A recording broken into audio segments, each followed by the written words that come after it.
Here it is. Europe has a new currency. It is called the euro.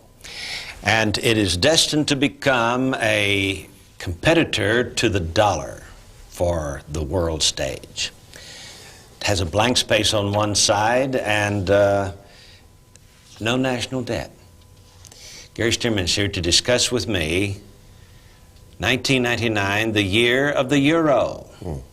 Thanks, JR. And we're beginning now to understand, in a way that we never could before, what it means that Europe is coming together. And by the way, I want to show you a magazine once again, as we did on our last broadcast. Here is the cover of the European, which is printed in Europe, distributed worldwide, and it's the news of ongoing developments in Europe. And as you can see on the cover, the big headline in neon, Euroland.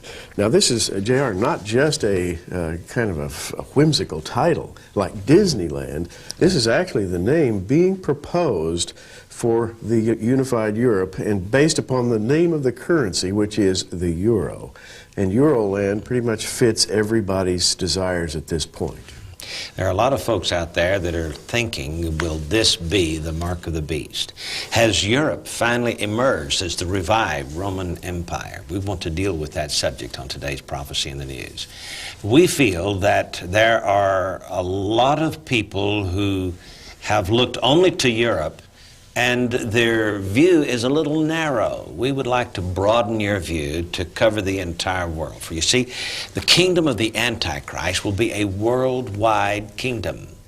It may be based in Europe or based in New York City, but it will be worldwide. And on programs past, we've discussed Mystery Babylon and the fact that it could not simply be a single city. The book of Revelation calls it a megalopolis. Megalopolis are the two Greek terms used for this great city. Megalopolis is a combination of several cities. And so we suggest all the capitals of the world, all of the financial capitals of the world. And together they will make the global village. So let's look at Europe and the euro and see just where it fits in this prophetic picture. To begin with, I want to review by saying that our key passage, and it's the key passage, I think, of many expositors, going along with the book of Daniel, Revelation 17:9, here's the mind which hath wisdom. The 7 heads are 7 mountains on which the woman sitteth. And of course, JR, she's Mystery Babylon the Great. And there are 7 kings, 5 are fallen, 1 is, and the other is not yet come. And when he cometh, he must continue a short space. And the beast that was and is not, even he is the 8th, and is of the 7, goeth into perdition. And the 10 horns, in the next verse here, the 10 horns which thou sawest are 10 kings, which have received no kingdom as yet, but receive power as kings 1 hour with the beast. And that 1 hour, I believe, is the horrendous hour of the Great Tribulation. That is just prior to God's massive judgment. Not a 60-minute hour, but rather a designated period of time. A designated period of time when the forces of the Antichrist have come to power. Now, it's been traditional in this century and the last to state that the Holy Roman Empire, the Roman Catholic Church, various orders of the Roman Catholic Church were in fact the Antichrist and would gain power in that hour. Now, every major leader of Protestant Christianity for the past 400 years has held that view. That's right. And it's a view that must be laid aside, because the development of this European currency, Gary, is secular. Not religious. That's a very good point. When we see the euro, and we see all of the action that's led up to the euro, the prime movers have been Germany, France, England. England is still a holdout for certain economic reasons and political reasons. But the prime movers of the euro and of European unification have been the, shall we say, the business and political forces of Europe. The banking houses, the market houses of Bonn and of London, these people, JR, are the ones who are urging the unification. it's not a religious unification. In other words, the impetus does not come out of Rome. In fact, it's been pretty clear over the past few decades that the religion of the Antichrist will not be Christianity, whatever kind of Christianity you might want to imagine. It will be polytheism, the new age movement, so to speak. Yeah, and the Imam Mahdi type, exactly, the Buddha style religion. There is a new age, and I think a global religion, and I think that we've documented that in the past. The Christ person, kept the lowercase Christ, is the God of the new age. He's the reincarnation of some ancient idea, and it seems pretty clear that the Antichrist will be received as you mentioned, Imam Mahdi. Now, this is the expected leader of the Muslims. The Buddha is the expected leader or force of the Far East. There are other leaders who could pop up. Whether you call him Buddha, Imam Mahdi, or Christ, you're talking about someone who has gained power first, I believe, JR, and then has been accepted after that by religious leaders of various sorts as the expected messenger from the gods. But you know, the main driving force behind the New World Order is the New Age movement. Right. And it has had various names down through the periods of time. In the last century, they were called Theosophists. Sure. You know, and but basically, it is the worship of Lucifer. It is a Luciferian religion, not a Christian religion, and will not have the name of Christ upon it. In fact, will receive the stamp of approval of the major religions of the world. And my belief, and I know yours is, that Christianity as such is not really a religion, but it's a relationship with a living person, the person of Christ. The trappings of religion are found elsewhere. Now, last time we alluded to the fact that the Antichrist is known as someone who controls buying and selling. His name has a number. In order to buy and sell at that time, in that hour, at that appointed time, you'll have to have his number, the number of his name. Your number will have to be somehow intertwined with his number, and we suspect it'll be a global real-time computer network that does this. And this sets us up then to analyze the passage that I read a moment ago concerning the 7 kings, 5 of whom are fallen. One is, and the other is not yet come, and when he cometh, he must continue a short space. It's a kind of a riddle in Revelation 17:10, but I believe that if you examine that little passage about all those kings, JR, you can discover where the power of global unification really lies. You know, concerning the Antichrist, this idea that Hislop has that Rome would be Mystery Babylon and that it would be a religious order that would take over the world, that might have seemed logical in his day. But today it seems somewhat narrow in view. Let me read to you Daniel chapter 11, verse 37. This concerns the Antichrist. Neither shall he regard the God of his fathers. Now, Gary, this to me says that the Antichrist himself will come out of Jewish origin. This is not an anti-Semitic statement. I'm convinced that even the rabbis wrote, as the rabbis wrote in the even before the 1st century, that Dan would produce the Antichrist. Absolutely. And I'm convinced that the Bible teaches this. And so when it says here, neither shall he regard the God of his fathers, I think this refers to a Danite. And again, the question we're dealing with is, what connection is there between this, the euro? I'm holding a 50 euro note here. What connection is there between European unification under the euro and Euroland and the biblical idea of a group of kings coming together in the last days, headed by the Antichrist, having that appointed hour of power. Are we really talking just about Europe, or are we talking about something bigger? And J.R. and I believe it's something much bigger than that. Perhaps in the days of John, when he wrote Revelation, he had Rome in mind. He talked about the city of 7 hills. But when you get right down to it, Rome is indeed a metaphor for that great city, the city that sits upon 7 hills. So what are those 7 hills? We'll be back with the message in just a moment. Revelation chapter 17 is the definitive chapter on Mystery Babylon. After John sees this vision of a woman sitting upon a scarlet-colored beast, we have these words, and here, this is verse 9, and here is the mind which hath wisdom. Now, Gary, this says a mouthful. This is very important for people to understand.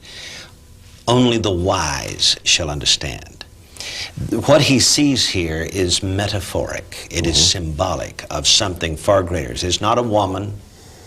It is not a beast. But it is symbolic. And so he goes on then, beginning in verse 9, to tell what these are. And Gary, tell us about these 7 mountains. The 7 heads are 7 mountains on which the woman sitteth. Now, the woman is Mystery Babylon the Great. You've got to remember, J.R., she's not a latter-day incarnation. In other words, she just doesn't pop up and suddenly appear in the last days. She's been around down through history. Yeah, This is the goddess worship, isn't it? This is worship of the goddess. She's been called Ishtar. She's been called Diana. She's been called Isis, and on, or Europa. She is the goddess, and she sits on 7 mountains. And J.R., the most likely interpretation of this is that the 7 mountains are empires, 7 empires. And you have to ask yourself, biblically, what are the 7 important empires that we see in the Bible? Now, it's very, very clear what they are. The very first one is Babylon. It was shown to Daniel. Yeah. Babylon is the head of gold, the first empire. So there can be very little question. And if this is the case, and we say if it's the case, and we're asking you to use wisdom, to be led of the Spirit in this, and we believe that this first mountain then would be Babylon. Babylon existed for a while and was overthrown.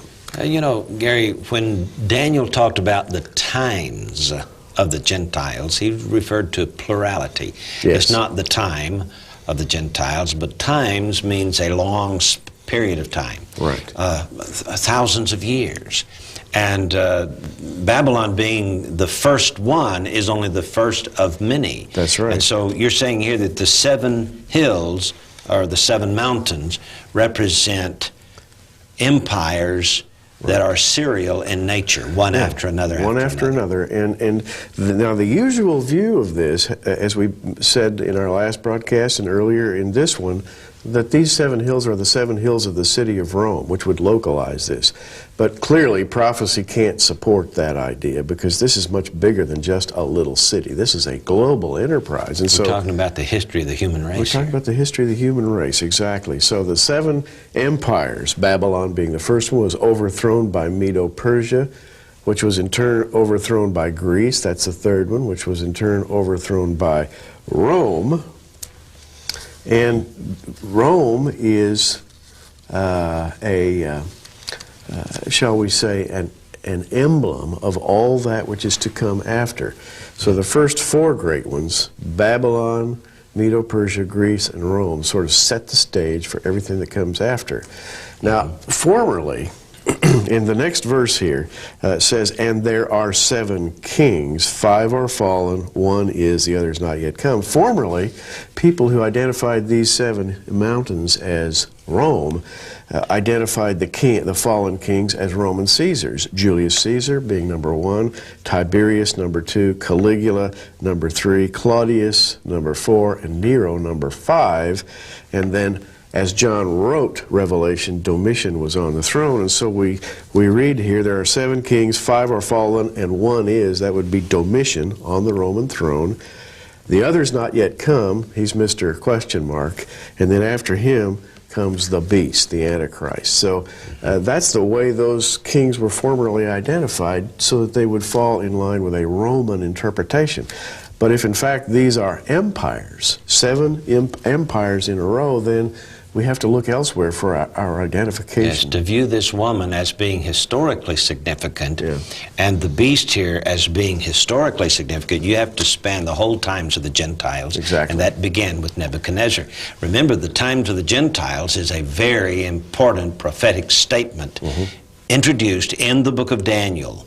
And so we can't just go to Rome and say, this is it. Rome's Right. only the 4th beast. Exactly. There were other beasts as well. Rome was only the legs of iron. There were other portions of the monster man as well. Absolutely. So if we go in that direction, then the first king is the great king, the head of gold, Nebuchadnezzar. The second empire would then be the Medo-Persian, and Darius would be the, shall we say, the evil enemy of the Jews here. The third would be the Greek king, Alexander. We call him Alexander the Great. The fourth would be his offshoot, Antiochus IV Epiphanes, who was a ruler of part of the Greek Empire, the Syrian portion of the Greek Empire. And you know, it's interesting, he's a type of the Antichrist himself. After that, the fifth king would be Nero. And following Nero would be the one who is Domitian. Now that's kind of fascinating, because that brings us right up to John's own day. And you know, Domitian was Titus's brother, That's right. and Vespasian was their father. Now, Titus was the one who destroyed the temple in Jerusalem in AD 70. And so the brother of the one who destroyed Jerusalem is the ruler in John's day. That's and right. Definitely is the one who is. Following that then? Following that, we have to find Mr. Question Mark. The other is not yet come, it says, and when he cometh, he must continue a short space. Now let's dwell on Hitler for a moment as Okay. as our number 7, and why we feel that Hitler is number 7. Okay, coming after Domitian, Domitian was the last great persecutor of the Jews. And this can be well documented. And then there was a long, long period of unrest. Constantine came, then the Holy Roman Empire was developed, and Christian persecution continued as on a come and go basis. So there was never a great persecution after Domitian of Jews and Christians until Hitler. All those, literally thousands of years passed, almost 2,000 years, and along came Hitler as a great persecutor, not just of the Jews, and he certainly was, but of the Christians as well. And he had a systematic, organized, he called it his Third Reich, which was going to eliminate the Jews, set up a 1,000-year kingdom. And he's the very model. As a matter of fact, J.R., you know this very well, that when Hitler was alive, there were many church leaders in that day who identified him as the Antichrist. Yes. And you know, the First Reich was the Roman Empire. The Second Reich was under Otto von Bismarck, and then the Third Reich under Hitler, and all three of them were German empires, weren't they? That's right. Now, Hitler, having been overthrown, perfectly fulfills what the Bible says about the seventh king. The other is not yet come. When he cometh, he must continue a short space. He did. He continued 3.5 years, interestingly enough, when he came to his power. And the beast that was and is not, even he is of the eighth and is of the seven and goeth into perdition. In other words, the Antichrist is called the eighth beast, but he is of the seven. In other words, he tries to do what they did. He is identified with them, and I believe that genetically, and I know that you do, and you've documented this in Guardians of the Grail, that Antichrist is genetically going to spring forth from royal houses of the past. The royal houses of Europe. Yes. Now, Gary, let's close out the next few moments of the program to just sort of zero in on this ECU and where it fits. The euro. Where does it fit? Where does the euro fit? The euro is an attempt by the bankers of Europe to produce a, shall we say, a voting bloc, an entity. As we pointed out in our last broadcast, when the European Union comes together with the euro as its common currency, it'll be the second largest single exchequer or treasury in the world, right after the United States. And the Europeans are saying it won't be long until it's the very first. It will achieve primacy. And so we're talking here about the dollar in our hemisphere. We're talking about the euro in that hemisphere. And we're talking about perhaps a third entity. We don't know how China will play out, but it looks like the world's going to be sort of split three ways with a contest going on to see who has the most powerful currency. But this is global, it is not European. This is a very important step, but not the final step then. I would say that, yeah, the euro is an important step toward a global currency, but the final step will come in this massive contest on a worldwide level to see who can be dominant. Yeah. Now you got to remember that all wars are fought over money. And so this is a very important development toward Armageddon.